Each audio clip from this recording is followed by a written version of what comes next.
हज़रत नुमान खान पूछ रहे हैं कि तसव्वुर शेख का तरीक़ा बताएं।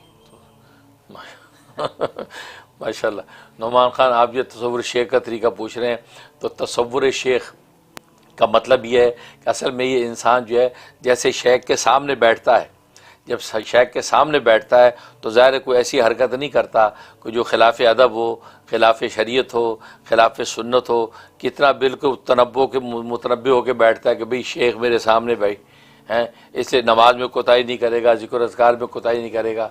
ठीक, ये तो इंसान की चूँकि नेचर है कि फिजिकली अब्बा सामने है तो इंसान किसी किस्म कोई हरकत इधर नहीं करता है। और अगर ये तस्वुर बांध ले कि रब्बा सामने है तो इबादत का आलम क्या होगा, ठीक है ना।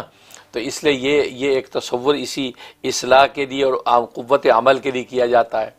तो इसी तरह जैसे कि शेख सामने हो तो इंसान खिलाफ शरअ खिलाफ सुन्नत अमल नहीं करता और इबादत में कोताही नहीं करता। तो शेख अगर दूर है तो उसका फिर तरीक़ा तसव्वुर शेख की सूरत में बताया गया कि आप बैठ के आंखें बंद के करके तसव्वुर करें कि शेख सामने मौजूद है, शेख सामने मौजूद है और वो शेख मुझे देख रहा है, सामने मौजूद है और मैं शेख को देख रहा हूँ। और फिर उस शेख की जो तालीमात हैं, जो हिदायत हैं, उनका तसव्वुर करके शेख वो तालीमात और हिदायत कर रहा है।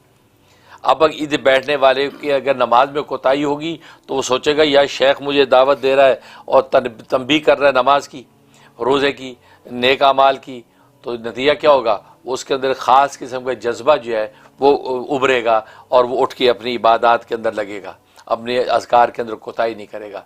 ये होता तसव्वुर शेख। तो उसका तरीक़ा यही है कि आलती पालती मार के बैठ जाएँ और तसव्वुर में अपने शेख को ले आएँ जैसे शेख आपके सामने बैठे हैं और उनका दिल आपके दिल के साथ मुत्तसिल हुआ है। तो शेख के क़ल्ब पे जो अनवारात इलैया नाजिल हो रहे हैं वो अनवारात मेरे क़ल्ब की तरफ मुंतकिल हो रहे हैं। और इस तसव्वुर के साथ आप जो शेख को देखते रहें, अपनी जो बंद आँखों के अंदर जो बसीरत की आँख से शेख को देखते रहें और ये तसव्वुर रखें कि अनवारात इलाही मेरे क़ल्ब में मुंतकिल हो रहा है। वो जितनी देर बैठा जा सकता है इस मुराक़बे में 20 मिनट कम से कम होना चाहिए। उसका अलार्म लगा लें 20 मिनट का, 20 मिनट हो, आधा घंटा, घंटा, जो जितना ज़्यादा ये बैठेगा उतना ज़्यादा ही अल्लाह तबारक व तआला उसके क़ल्ब के अंदर नूर हिदायत को पैदा करेंगे। ये वो तसव्वुर शेख है। इससे इंशाअल्लाह आपको रूहानी तरक्की और नफ़ा पहुँचता है, क्योंकि तरक्की का एक सबब है, एक ज़रिया है जिस ज़रिए को हम इख्तियार करते हैं। कुछ पढ़ना भी चाहिए इनको? नहीं, उस दौरान में पढ़ना नहीं होता, खामोश रहना, बस वही तसव्वुर करना जो अनवारात मुंतकिल हो। बहुत जी।